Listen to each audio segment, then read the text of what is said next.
পুণ্ডরিক ধাম।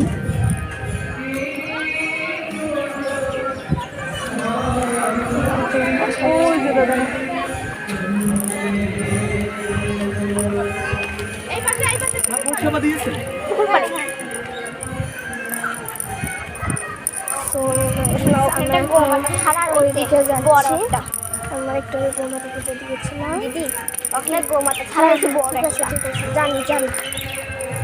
আমি এখন ভিডিও করতেছি না, ঘুরতাচ্ছে না, আমি তো খাবারই বলছি। কিন্তু আমি তো হাতটা হাত দিলাইছি, আমার কিছু বলি আমি আমার তো আমরা এখন যাচ্ছি এদিকে ঘুরে যাবো সমস্ত, এদিক থেকেই যেতে হবে।